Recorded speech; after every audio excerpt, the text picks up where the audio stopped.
Es el terror de las caimaneras. Siempre termina siendo que las barras bravas sean más bravas.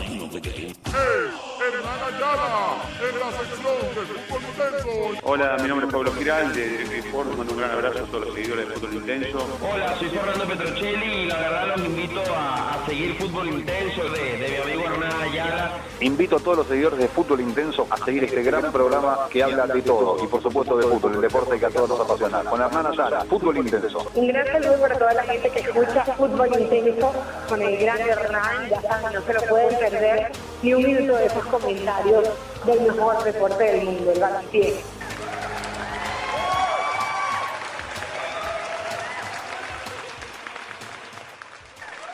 Bueno, bienvenidos al episodio 5 de mi podcast Fútbol Intenso. Hoy me acompaña mi primo hermano, Ricardo Andreuti, jugador de Deportivo Petare, Deportivo Italia cuando jugaste allí, Deportivo Lara, Caracas Fútbol Club en su segunda etapa, etcétera, etcétera, etcétera. Ricardo, ¿cómo estás? Un gusto, la verdad es que bastante familiar este podcast, me gusta porque conoces mucho el backstage de todo esto. La verdad es que, para los que no conocen, Ricardo y yo nos criamos juntos prácticamente y la verdad es que estaba pensando cómo manejar quizá esta entrevista o digamos, este conversatorio de fútbol y lo primero que se me ocurrió fue, hablemos de Ricardo antes de ser futbolista, quizá el que yo conozco más. ¿Cómo era esa etapa tuya antes de ser futbolista? ¿Cuándo, no sé, te pasaste el switch y dijiste, yo quiero ser futbolista profesional? ¿Llegó en algún momento en particular o simplemente se dio la oportunidad y la aprovechaste? ¿Cómo fue? Bueno, esa es una pregunta que sí me han hecho bastante y creo que coincido siempre en la misma respuesta y creo que ahorita, después de bastante tiempo, soy un poquito más maduro como para entender qué sentía en ese momento. Y era algo que no creo que haya sido una decisión puntual en un momento puntual. Fue un cúmulo de cosas que me hizo sentir que era algo a lo que me iba a dedicar. Creo que no fue una decisión que dije, yo voy a hacer esto, no. Creo que yo sentía que de esto iba a vivir, que esta iba a ser mi vida, que tenía que tomar las decisiones correctas, que tenía que ya después formalizar la decisión, ¿no? Y decir, sí, mira, decirle a mi familia, a mi madre, a mi papá, mira, me voy a dedicar a esto, decirme a mí mismo, pero creo que las circunstancias, mi crianza, mis oportunidades, mi pasión, obviamente, que es lo primero, siempre me lo hizo ver.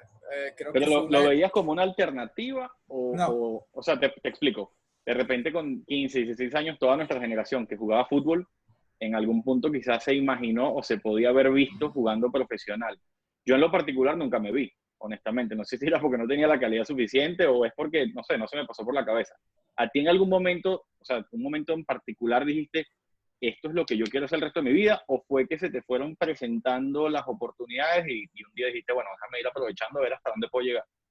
Mira, lo que más me esclareció el panorama fue, porque es una decisión muy prematura, que uno tiene que tomar en un momento en su vida en que a lo mejor hoy, en ese momento, con este nivel de un poquito más de mayor madurez, a lo mejor lo dudaría. Pero en ese momento lo que me esclareció todo fueron los módulos de la selección Vinotinto Sub-17, porque veía que yo tenía muchas limitaciones físicas a esa edad.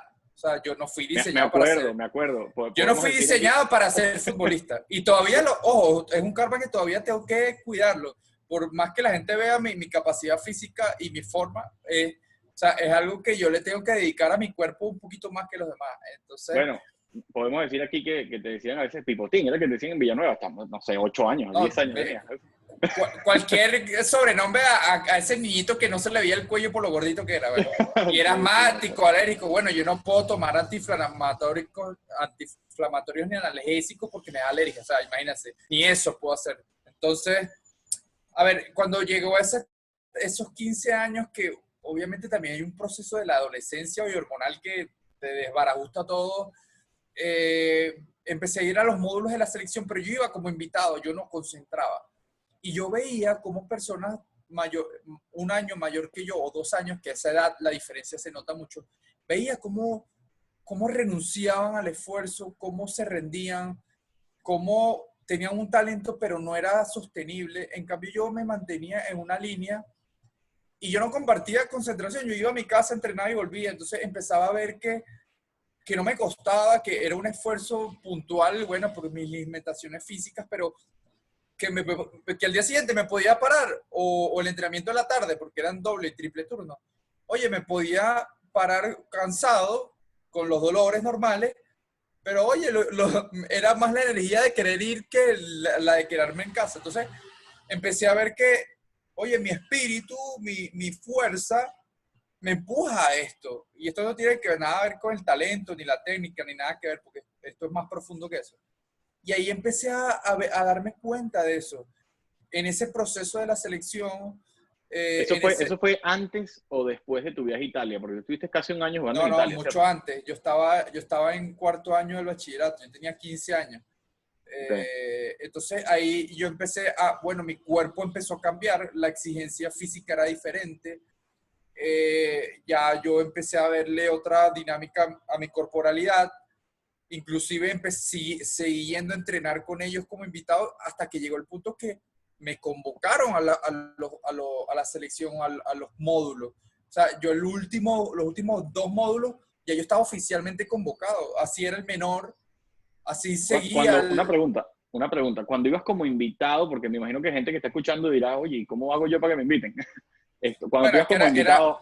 Era otra época. Ahorita pero cuando ibas como invitado, era a través me imagino yo, de Lino, ¿cierto? Lino Alonso. Claro, porque Lino estaba ahí, él llevaba la selección, pero nosotros éramos un equipo muy competitivo. El Villanueva de esa época no era como los torneos nacionales de hoy en día, sub-17, no.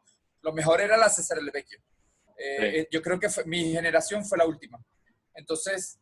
yo pertenecía sí, lo a un es, equipo, que son como 2 o 3 generaciones después que la mía, digamos.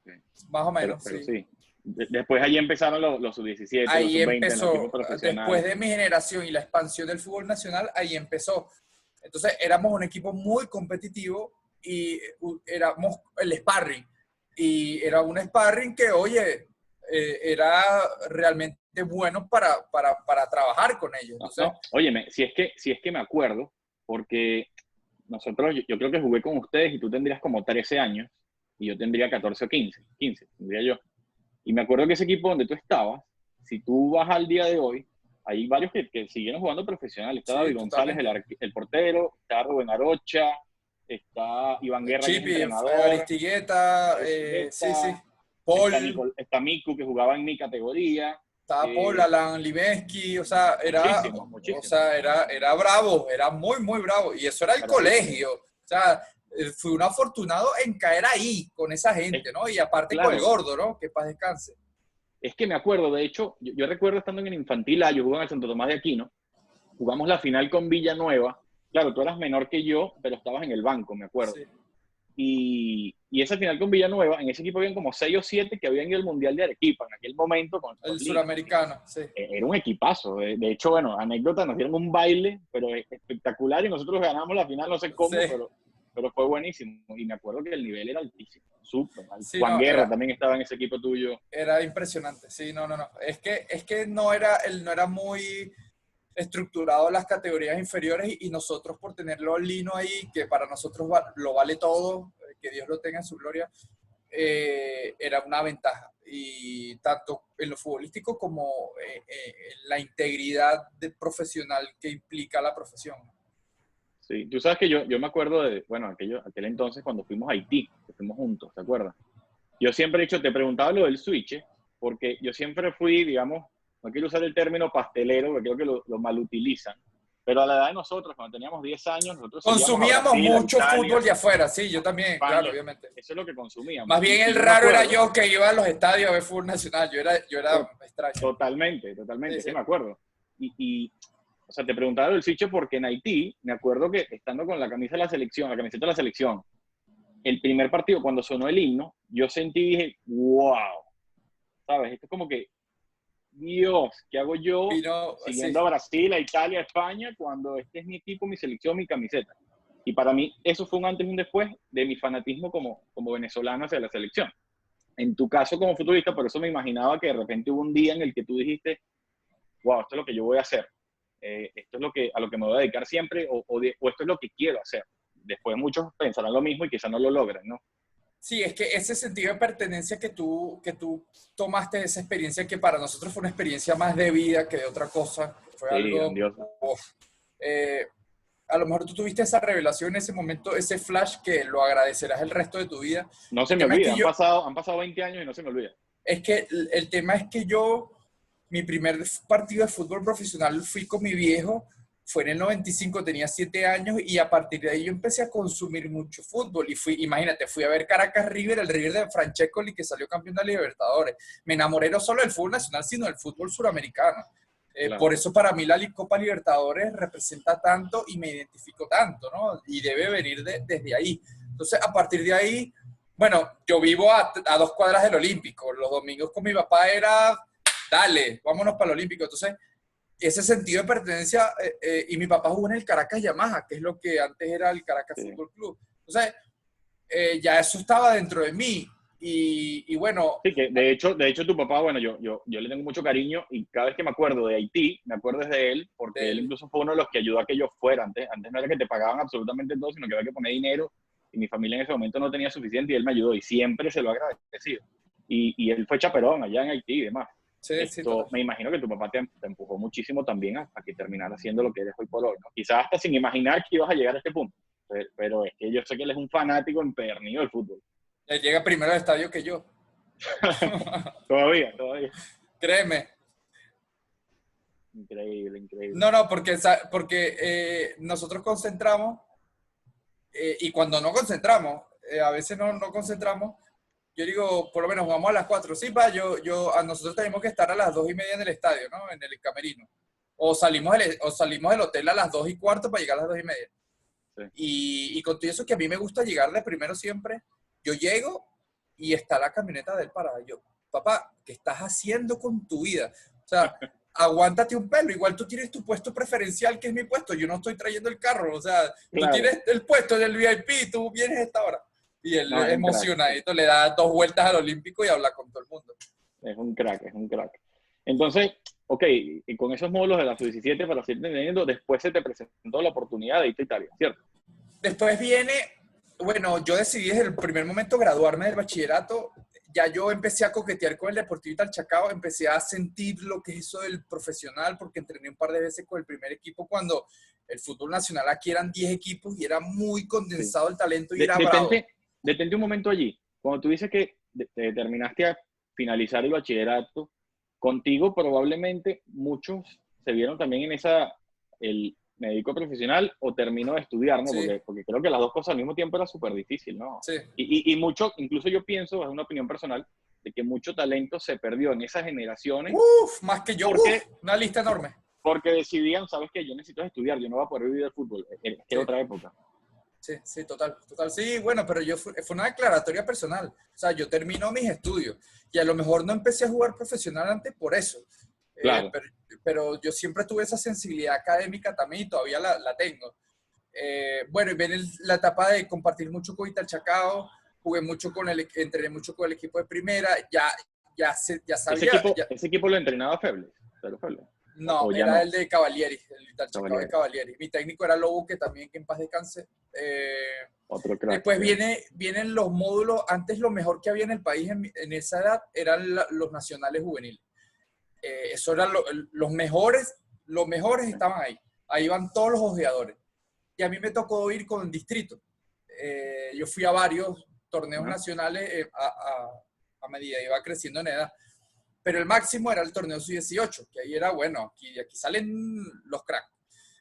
Y fue en Puerto Ayacucho, yo fui con distrito y me fue, Hernán, impresionante. O sea, de ahí había muchos ojeadores, había uno que ya me... Pero en esa etapa tú todavía jugabas en Villanueva. En ese momento. Compartía Villanueva y Italchacao, pero lo mío era Villanueva. Okay. Era Villanueva y punto. Sí. Salimos subcampeones, fue increíble, se me acercó, obviamente mi apellido y mi pasaporte me facilitó todo, y se me acerca el representante y me dice, mira, esta es tu oportunidad para hacer esto, y ¿quieres hacerlo? Y yo, o sea, no es que quiera hacerlo, cuando hago las maletas. Y claro. A partir de ahí vino mi viaje a Italia. Pero me imagino que también en ese sentido te empujó un poquito tu papá de repente, ¿no? Porque no me imagino, o sea, yo en lo personal, con 17 años, no me imagino tomando decisión de irme, ¿cuánto estuviste? ¿1 año? ¿6 meses?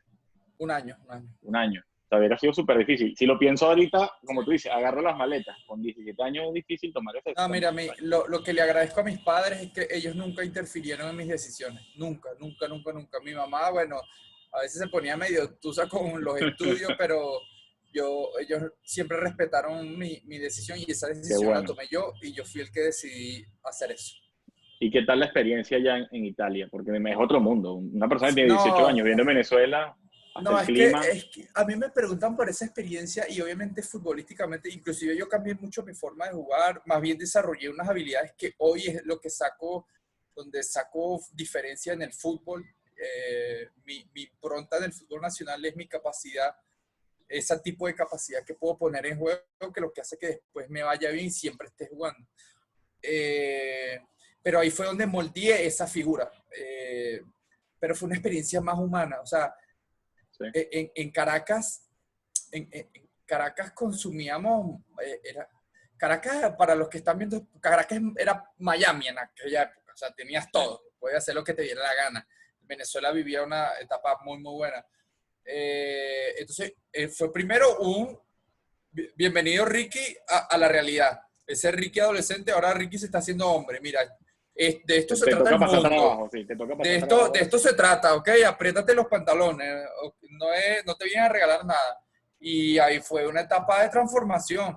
El idioma, la cultura, ver o vivir en un país del primer mundo, bueno, tú sabes lo que eso significa, ver, claro. Oye, así es como deberían ser las cosas en el mundo, el idioma, la competencia, el luchar por un puesto con alguien de otra nacionalidad, el competir por el dinero de la familia del compañero. O sea, fue más que futbolístico, fue más de integral. Y claro, conseguiste como quien dice, no sé, fortaleza mental, quizá allí. No, es que no solo por el tema futbolístico, es también, yo creo que todo ser humano, o sea, después de que sale el bachillerato, tiene que tomarse ese tipo de años. Sea futbolista, sea un año sabático, sea de intercambio, sea de lo que sea para estudiar el idioma.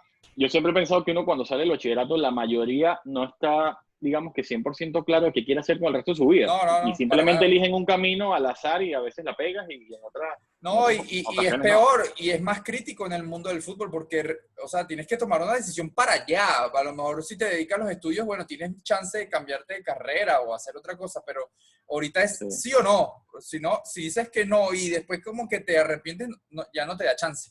Tú sabes que un poquito para meter en contexto todo lo que estamos hablando, para la gente joven que escuche este podcast, y es que estamos hablando de Villanueva, un colegio en Caracas. Clase media. Un muchacho de 15, 20 años escucha eso y dice, ¿estos de dónde salieron? Este está drogado, sí, totalmente. Y sabes que, como para que entren en contexto ellos, yo lo pongo muy fácil. A mí me entrenó Johnny Ferreira, Eduardo Zaragoza, todos ellos están en primera hoy en día. Lino Alonso estuvo conmigo un par de años. O sea, ya sabemos quién es Lino Alonso para el fútbol venezolano. Digamos que el fútbol colegial en aquel entonces era la meca, sí. El paso anterior al futbolista profesional. Por eso ese vacío entre el supertalento juvenil que en Caracas era impresionante, estaba muy condensado. Y entonces hay un vacío entre los 18 y los 23 años, había un vacío donde se perdía todo ese talento, porque bueno, también Caracas te ofrece muchas oportunidades de desarrollarte en los estudios o en los negocios, por eso es una metrópoli.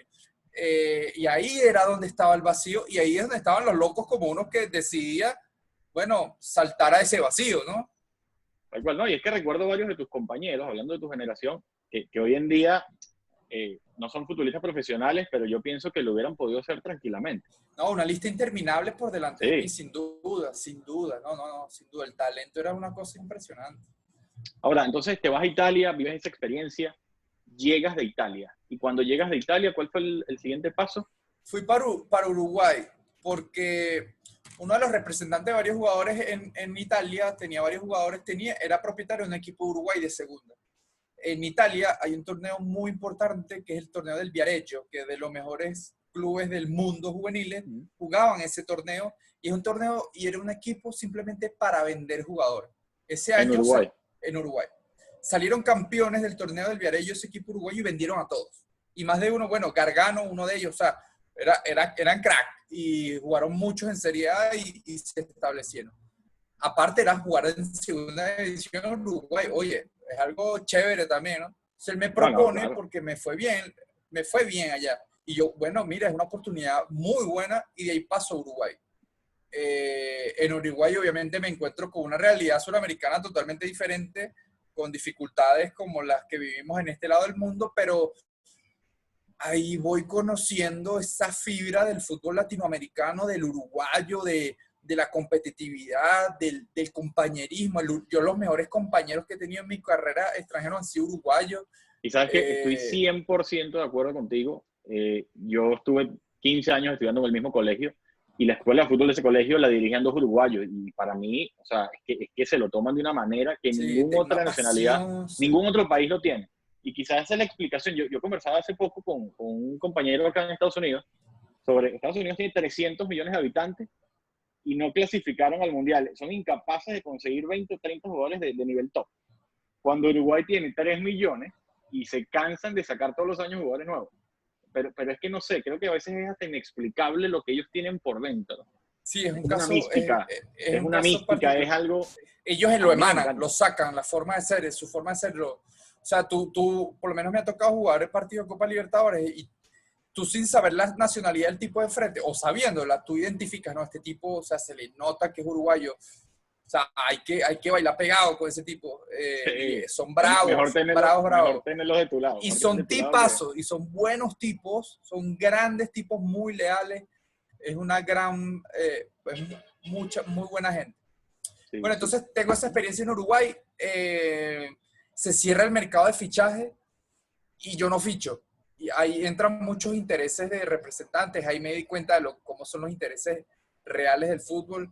Yo ¿Tú voy tenías solo. representante en ese momento? ¿O? Me lleva la persona que me llevó para allá, pero no tenía algo Okay. fijo y no había un interés económico, era una apuesta. O sea, esto sí, llega un brasilero, llega un uruguayo, el brasilero crack, impresionante, y bueno, el uruguayo estaba ahí en medio de la cuestión, y bueno, le dieron la oportunidad a él, pero a mí me quería el técnico, Julio Rivas se llamaba el técnico, un tipazo también.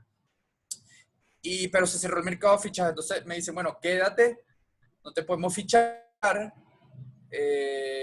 eso sí, o sea, te mantienes tuyo, te mantengo yo, no tenía ni $100 en el bolsillo.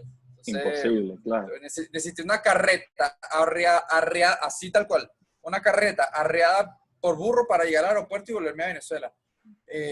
Me acuerdo. Yo me acuerdo, o sea, yo no conocí nunca detalles de eso que me estás contando ahorita, pero sí sé que no fue tampoco lo ideal. Pues en algún punto se quebró algo allí. No, o sea, sí, ahí entendí lo que es una decepción, una frustración, hasta el psicólogo fui.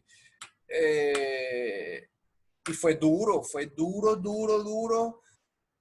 pero es lo que te decía, por más duro que fuera y la preocupación de mi familia, se lo dijo la psicóloga también, y él les dijo, no, él está claro, él sabe lo que vivió, más bien, una vez que él pase este proceso de adolescente, porque todavía tenía 18 años, él va a ser otro, va a ser diferente, no lo van a reconocer. Bueno, y ese aprendizaje, ese proceso que viví, me llevó a madurar, y todavía tenía 18 años y se me iba a abrir las puertas del Deportivo Italia. Me metí a estudiar también. Jugué un solo partido en la sub-20. Ahora, antes de que nos vayamos mucho más allá, te voy a detener ahí un poquito, ¿no? Y ya vimos cómo llegaste, pero es que quiero inclusive ir más atrás. Okay. Conversaba contigo hace unos días y creo que tenemos un tema que vamos a desarrollar después más adelante, quizás en otra oportunidad, que es sobre que el futbolista no consume suficiente tiempo de fútbol. Sí. Escuché hace unos meses a Marcelo Bielsa diciendo un futbolista profesional necesita para llegar al nivel élite 3 o 4 horas diarias de fútbol. Dicho por Marcelo Bielsa. Y yo que soy entrenador aquí en los Estados Unidos y tú que eres jugador profesional allá, yo estoy seguro que muchísimos de los jugadores hoy en día no consumen esa cantidad de tiempo. No. Y me acuerdo de tu infancia, que la compartimos juntos muchas veces, y de hecho se me vienen a la cabeza varios recuerdos. Tú tenías 8, 6, 7 años y jugábamos fútbol en cualquier terreno de 2x2 que consiguieras con una pelota si fuera de tiro. Es más, me acuerdo de los cartoncitos de jugo en el colegio. Jugábamos todos, rompíamos todo. Sí. Todo, era una locura. Rompíamos vidrios en edificios. Y a mí nunca me gustó PlayStation, a ti te encantaba y tú jugabas y yo estaba ahí pegado viendo el partido de PlayStation. Es que realmente, o sea, no sé, siento que la juventud en aquella épocas, digamos, 20, 30 años atrás, quizá no tenía tantas distracciones como hoy. No contábamos con internet, teléfonos celulares, mensajes, redes sociales y demás, y llenábamos el espacio, era con una pelota. Que eso es como una dificultad hoy en día. Ahora, tú en aquel momento, me imagino que viviste experiencias también que sumaron, no solo estas que son cercanas ya al profesional. ¿Tienes alguna así en particular que quiera? No, yo creo que, bueno, primero eso lo he hablado mucho, este tema, sobre todo con jugadores que antes eran mis ídolos. Yo debo ser la última generación que me quedaba en las sobremesas de las concentraciones a verlos, a escucharlos hablar y embelesados, y no corriendo a la habitación a agarrar wifi para meterme en las redes sociales. Eso es así ahora. Pero hay que aceptar que no es solo en el fútbol, así es la nueva generación. Y va a ser así, y no está mal, simplemente así es la nueva generación. Claro, es distinto. ¿Qué me ayudó a mí? Bueno, me ayudó mucho jugar contigo, por ejemplo, porque a esa edad, 2 años, 3 años de diferencia de edad que nos tenemos, oye, físicamente hay una diferencia muy notable. Entonces, muchísima. Entonces, ¿Te acuerdas? Jugaba, era un niño, era un bebé jugando con ustedes, que eran unos tarados. Entonces, eso te curte. ¿Te acuerdas? Yo creo que yo tendría 10 años y quizá tú 7, 8, o quizá uno o dos más por encima o por abajo. ¿Te acuerdas que jugábamos en un patio que tenía mi edificio y decíamos que esa era la Copa del Mundo, era el Mundial? Sí, y jugábamos contra un amigo en común que tenía como 17 años en ese entonces. Entonces era un tipo de 17 años jugando contra 2 pelados de 12 y 13 y jugándose una Copa del Mundo, porque hasta teníamos un trofeo miniatura. Es que me acuerdo como si fuera ayer. Eso me imagino que te curte.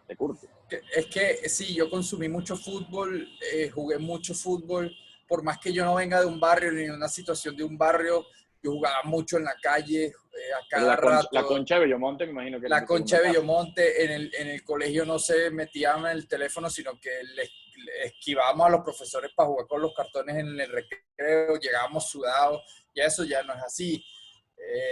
Yo ahora yo en mi blog escribí un artículo de eso. Yo jugué un partido en Barinas contra Zamora con el Lara, nos jugábamos la semifinal de la Copa, y a mí yo jugaba mucho y me ponían al juvenil a concentrar conmigo porque jugaba conmigo de 5.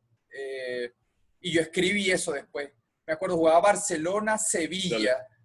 Tú lo leíste, ¿no? Entonces, sí, yo jugaba Busquets contra Ensonsi, que Ensonsi en ese momento era o sea, para mí era el deleite de ese partido. Sí, sí. El muchacho no vio el partido. Yo me quedo así como que, oye, a mí me leen mucho en el entorno, y en la selección sub-17, en los módulos, leyeron eso.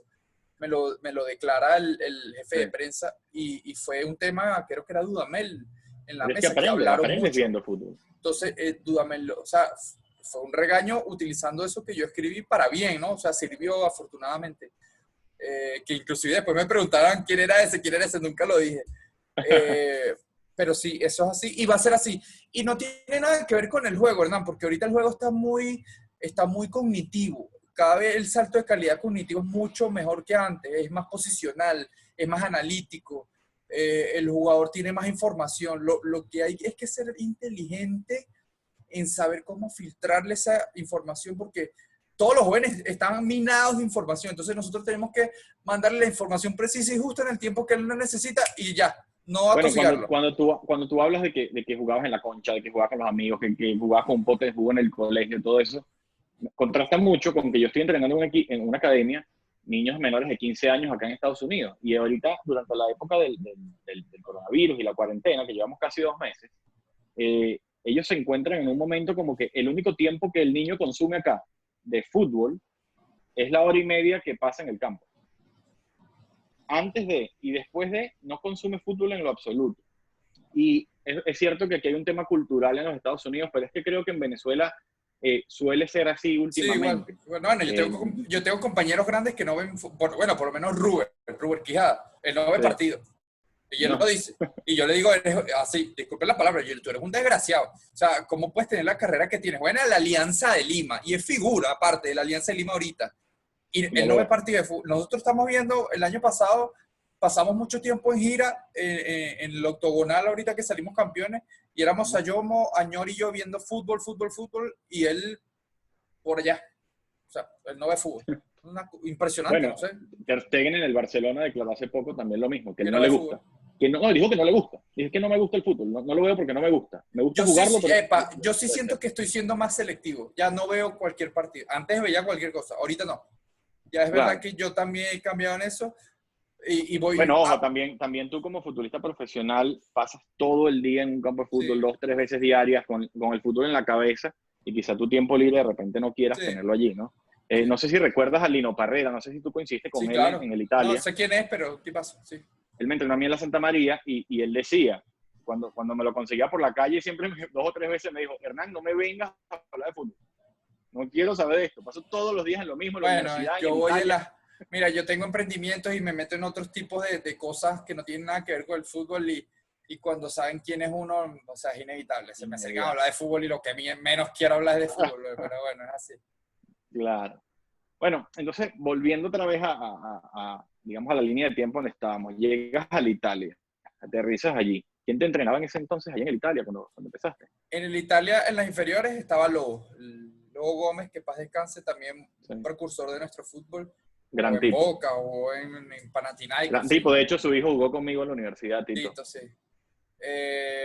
Con él jugué un solo partido en las inferiores, me acuerdo, en Sierra Maestra, una cancha de béisbol contra el UCB. Oh, Eh, terrible. Es más, todavía no entiendo cómo jugábamos allí. Bueno, ese día me acuerdo. Pero fue, la jugabas tú en el rompí. Italia allí, porque que yo de repente en el colegio lo hubiese hecho, pero en el Italia ustedes nos mandaban para allá también. En el Italia jugaba ahí contra el UCB, sí, señor. Y Wow. en el estadio estaban nada más 2 personas, mi papá y Cavalieri, que era el técnico de la primera. Cavalieri es uno de los mejores técnicos de la historia de este país, extranjero. Tiene o sea, como decir ahora, Chita, algo así, Sí. salvando la distancia. Y me vio y se le acercó mi papá y le dijo, mire, no, ese es su hijo, sí, ¿qué hace él? Bueno, él estudia en las noches, él entrena en la mañana y en las tardes ayuda a su mamá a trabajar a veces. Y le dije, no, mira, él ya no puede estudiar, él lo puede trabajar, él a partir de mañana, él va a entrenar conmigo en el equipo de primera. Y mi papá se me acercó, me lo dijo y bueno, de ahí empecé a entrenar con el equipo de primera. Y es que hasta suerte tuve en ese momento. Ese día hice gol, por cierto. Bueno, tú siempre has tenido una varita allí. Siempre en los momentos justos, sí, siempre. Hay uno en particular que me acuerdo. Me acuerdo tú jugando en Villanueva. Contra los Castores en la final. Sí, pero que el entrenador era, déjame ver, no me acuerdo el nombre. Cusati. Sí, claro. Sí. Y yo me acuerdo todo lo que me tienen banqueado, que no juego. No jugué nunca. Lo expulsaron a él, subió Lino y me metió a jugar. ¿Qué edad tenías tú? Yo en infantil C. En infantil C juegan siempre todos los niños. Yo no sé qué. ¿Y tú no jugabas? Yo no jugaba. Y el tipo no te metía, me acuerdo. Era la final, ¿no? Era la final. Era la final y lo expulsaron. Y subió Lino porque jugaba la infantil abajo y ellos habían salido campeón ya. Subió, me vio en la banca. ¿Qué pasó? No, yo tengo rato sin jugar. Le decía, no, entra, juega. ¡Pum! ¡Gol! ¡Salimos campeones! Me acuerdo. Qué locura. Sí, no, bueno, hay gente que tiene esa varita. Tú la has tenido también. Sí, bueno, ahorita en la Copa Suramericana contra Liverpool. O sea, hice el gol para clasificar. Yo entré porque se lesionó Cookie. Sí. Y ajá, en el Italia entonces empezaste. ¿Y cuántos años después llega la etapa cumbre en el Italia? ¿A quién tuviste después? Tuviste a Plasencia también, ¿no? Empecé ahí, debuté ahí mismo a la semana contra Estudiantes de América porque un argentino lo tenía cruzado a Cavalieri y me metió a mí. Me apadrinó el que jugaba de 5 conmigo, era Alberto Faría, él jugó en la era pastoriza en la selección. Me apadrinó y jugué siempre. Empieza, ya estábamos en primera ya, vino la expansión, con Raúl entraba, era muy chamito, todavía tenía 18 años, yo no aproveché la regla juvenil, yo jugué sin regla juvenil, la regla juvenil viene después y ya yo no era juvenil, pues ya tenía 19 años, la regla juvenil era de 17. Que de hecho me parece fantástica, me pareció siempre fantástica. Ha ayudado mucho, sí. Ayudó mucho.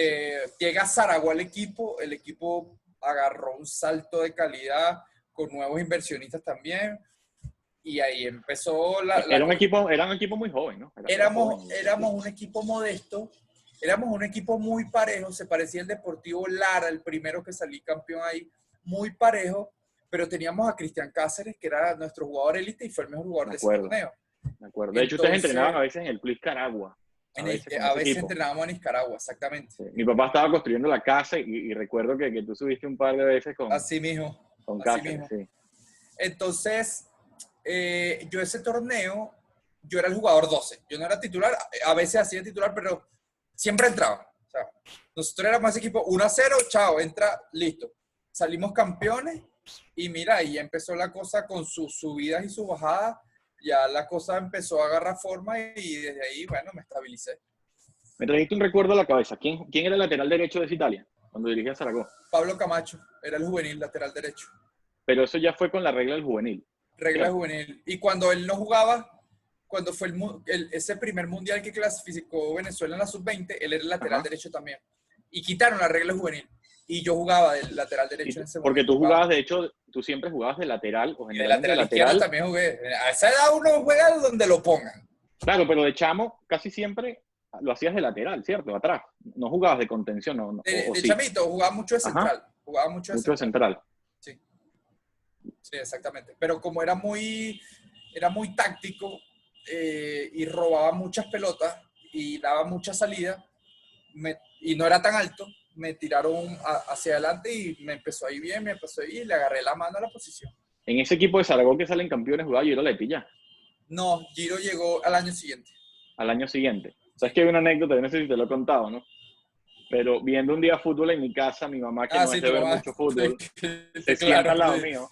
Oye, está jugando Ricky, ¿no? Mi sobrino, se está jugando Ricky, se sienta al lado mío y empieza a ver el partido conmigo, ¿no? Y como a los 10 minutos me dice, este muchacho es un fenómeno, es que está en todo el campo, míralo, estaba aquí arriba, ahora está aquí abajo. ¡Éramos dos!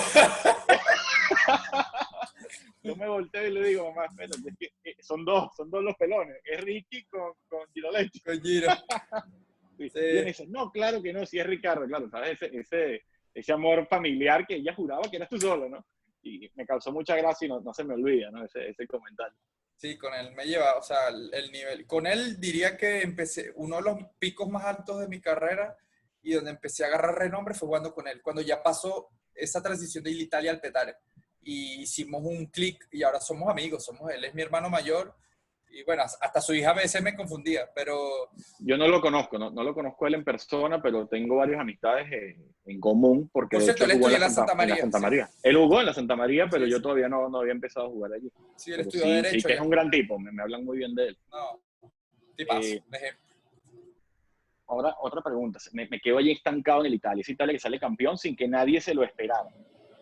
Yo de repente conociendo a Zaragoza, porque yo conocí a Zaragoza un par de años antes de que él llegara a la Italia, porque me entrenaba a mí en el colegio San Agustín del Marqués, en Agustino. Inmediatamente yo en cuanto lo vi dije, este tipo, o sea, tiene otro nivel. Sí, yo le decía que estaba loco. Adelantado, loco, no, un adelantado. sentido, loco de fútbol. O sea, dice, pero ¿cómo estás viendo esto? O sea, tú no agarras un equipo, pues en aquel entonces no agarras un equipo colegial que jugaba del Vecchio, juvenil o líder, no lo agarrabas y le ponías 14 papelógrafos todos. Claro, eso es hoy que está en la computadora. En aquel momento era un papelógrafo con marcador antes de cada partido. Y el tipo nos escribía todas las jugadas a balón parado, todos los que íbamos a hacer, todos los movimientos tácticos del equipo. Cuando tú tenías 17, 18 años, eso no lo hacía nadie. Sí. Me imagino que hasta el sueldo que percibía él era mínimo. Pero se le veía que iba a llegar. Inmediatamente, bueno, mira lo que se convirtió. Sube un par de escalones y llega a la Italia y salen campeones. Sí. ¿Cómo lo vivía él adentro? Era así, era. Él es ejemplar, él es un ejemplo. Él a mí también me terminó también fue un cambio también en mi carrera, otra forma de ver las cosas, de los trabajos, lo que trabajamos, lo obsesivo que era. A mí me encanta, creo que el punto fuerte de él, y es lo que nadie le ve, es la semana, cómo él prepara los partidos y todos los trabajos en función al rival. Tú entras a la cancha y tú sabías todo del rival. Todo. Perfil, su fortaleza, su debilidad, a dónde lo íbamos a atacar, en qué falló, cuántas amarillas tenía, todo, qué tipo de árbitro te iba a enfrentar, qué podía pasar. O sea, tú tenías que entrar a poner tu talento, el resto y tus condiciones. El resto de la información, ya eso estaba desde el martes, ya eso estaba caminando. Es impresionante su capacidad de preparar los partidos y obviamente mira lo que se convirtió. La verdad es que yo lo admiro mucho, es un buen amigo y lo admiro bastante porque creció rápidísimo. No quisiera profundizar mucho en el tema de equipos profesionales porque tú ahora todavía eres jugador y espero que seas jugador, no sé, 10 años más, no sé qué piensas, pero tampoco vamos a indagar de más en cada equipo. Y ahí brincas al Deportivo Lara después. Caracas. Después de al Caracas, cierto, al Caracas. ¿Quién te entrenaba en ese Caracas? ¿Cómo fue esa etapa? Eduardo deja el Petare, después llega a Plasencia, el Petare, a Plasencia lo amo. Pero con Plasencia llegaste a estar en Petare. Con Platense sí, fueron 2 de los años más grandiosos que tuve. O sea, hacía de a 6 goles por torneo. Ahí fue donde empecé a coquetear con la selección. Incluso ya estuve a punto de ir a la selección y por, bueno, X tema, que no había el tema, no fui. Varias veces. Y ahí fue donde ya hice mi nombre. Ya yo era yo. Empecé a salir en el 11 ideal de los torneos, bueno, a figurar. Bueno, ojo, y si volvemos al tema de la varita mágica, juegas en Italia, sales campeón. Sí. Juegas después en Caracas, sales campeón también. Campeón. Y ya Juegas llevo en 4 Lara, seguidos. Juegas en Lara, sales campeón. Sí. Y vuelves a Caracas y sales campeón. Y campeón, sí, después de 10 años. Sí. O sea, yo no sé, pero hay algo especial. Y si esa varita mágica a alguien le presta un poquito de atención, yo estaría peleándome por ficharme. No, a mí me lo pones a él y a viejo, no importa si juega o no juega, me lo pones allí en el grupo. No, y me pasaron unos datos de estadísticos de alguien de la barra que es un genio, de la efectividad de puntos que yo tengo por partido en la historia del Caracas y te quedas loco. Y yo entiendo, yo digo, eso es mentira, yo no creo eso. Sí, no, la verdad es que he tenido mucha fortuna en ese sentido. Llego al Caracas porque yo ya había tomado la decisión de no seguir en el Petare, ya yo me había vaciado, ya yo no tenía, yo le había entregado todo el Petare. 7 años. 7 años. Y yo estuve a punto de llegar al Atlético Venezuela. Ya yo tenía casi todo arreglado y ¡pum! Eduardo agarra el Caracas. Y yo, mi última etapa con Eduardo no fue buena, yo no jugaba casi. Yo, bueno, llegó Eduardo al Caracas. Y llegas al Caracas y bueno, ya. Llegó al Caracas. El resto ya muchos lo conocen, ¿no? Y bueno, sí, imagínate. Y bueno, sigamos con la varita mágica. Yo el primer partido no lo iba a jugar de titular. Ese día cayó un palo de agua y nosotros jugábamos un enganche, Armúa se llamaba, jugaba demasiado. Y Rómulo iba a jugar de 8. Entonces, como yo había llovido mucho, no tenía sentido que jugara Armúa. Y pone a Rómulo, a Otero, lo ponen de enganche para agarrar como más fuerza y más potencia en esa zona. Y a mí me ponen de 5 con Pomponio. De 8 me pusieron. Bueno, es más, creo que yo estaba en el estadio. Bueno, el estadio full, palo de agua, pero el estadio full, 10.000, 12.000 personas. El primer gol del área de Zaragoza lo hice yo. Ganamos 4-0, no lo puedo creer. Y desde ahí, imagínate, de ahí arranqué y salimos campeón de la Copa Venezuela contra Táchira y no paró. Sí, en Táchira te quieren, en Táchira no te odian, porque deberían. En Táchira ¿no? Tengo... Sí, Conociendo bueno, la idiosincrasia del fútbol venezolano te deberían odiar. No, pero allá conmigo pero son... No. Bueno, yo con ellos también los respeto mucho. Y cada vez que voy allá... Y eso es que allá me ha ido bien, con el Petare y hasta 2 goles en un partido, una vez. Y bueno, con Caracas, bueno, lo que pasó el año pasado, pero sí, la verdad es que es gente que le tengo feeling. Antes, a veces, allá sonó muchas veces que yo podía llegar allá, pero no se dio con Maldonado un par de veces. Pero sí, tengo muy buen feeling con esa gente. El ambiente, la vibra, la cultura, lo que emana esa cancha. Yo se los digo allá en vivo en sus radios. A mí me encanta lo que ustedes son, lo que ustedes hacen. Eso sí, entro a la cancha para matarlo, eso sí. Claro. Te voy a hacer una pregunta incómoda y si quieres no me la respondes. Italia, que después se convirtió en Petare. Caracas. Lara, Caracas. ¿Con cuál te quedas? Dame una sola. ¿Tú dices por cariño o por el nivel del equipo? No, ¿por cuál? ¿Qué etapa disfrutaste más como futbolista? ¿En cuál?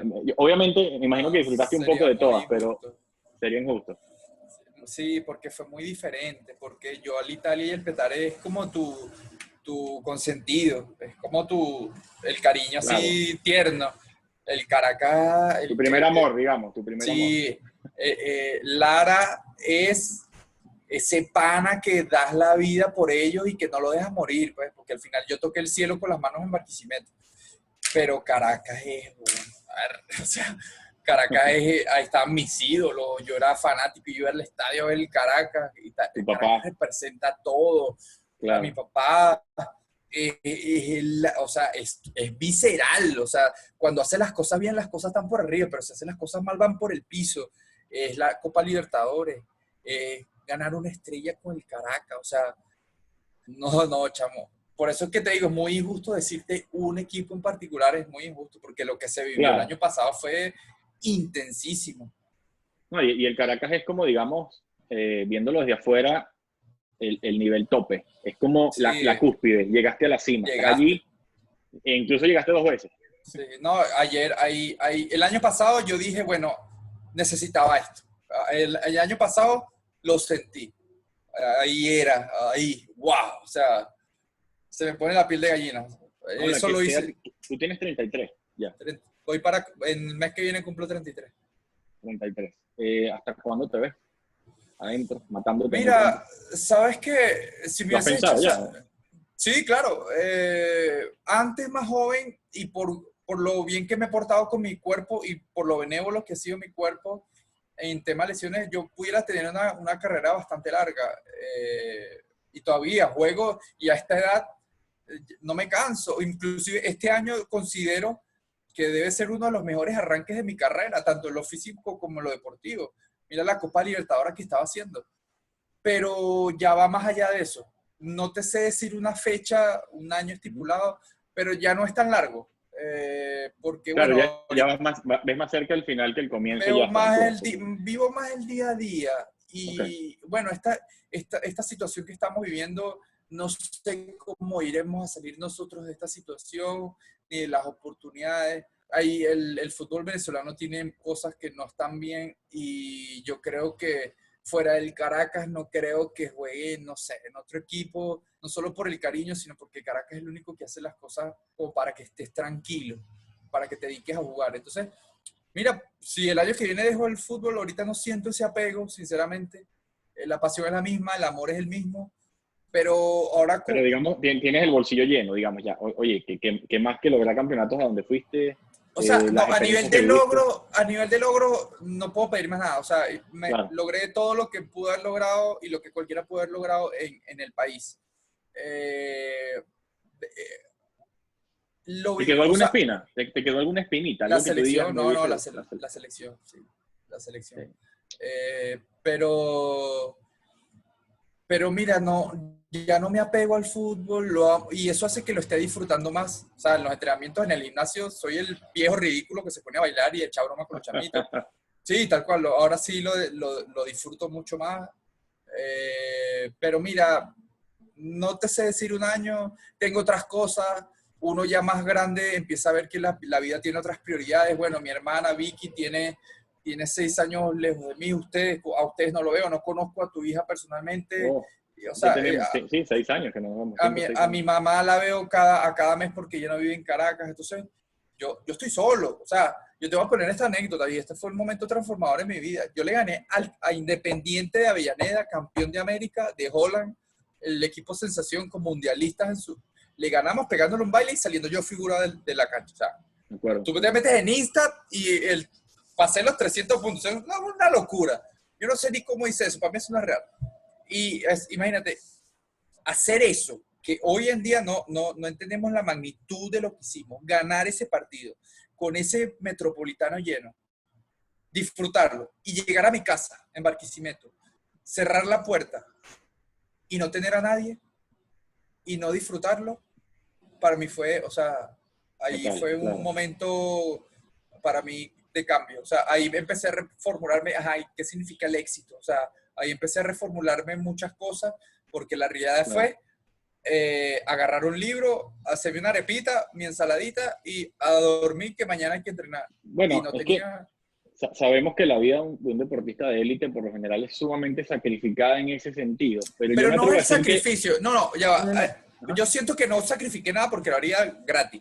Pero no Claro. tenía nadie. Yo ahorita no tengo a nadie acá. Yo no No, comparto pero con a lo que nadie. voy es que la vida del futbolista de élite por lo general es sumamente sacrificada en ese sentido, en el sentido de que tú te pierdes las fiestas de familiares, en el que tú no puedes salir de noche, en el que te cuesta tener una pareja, en el que tu familia te tiene que entender cosas que de repente no entienden. Pero el futbolista venezolano que hace vida en el fútbol venezolano la tiene incluso hasta mucho más difícil, porque normalmente el futbolista de élite afuera tiene unos ingresos monetarios, oye, bastante importantes, que incluso hasta le permiten rodearse de amistad, de familia, cosa que el futbolista venezolano quizá no se puede dar el lujo Sí. de hacer, pues, y le afecta incluso la situación de que los familiares que no se dedican al fútbol y no están bien económicamente terminan yéndose del país. Lo que hemos vivido todos, pues, todo lo que los venezolanos hemos sufrido en estos años. Sí. Pero como futbolista me imagino que incluso te pega hasta más.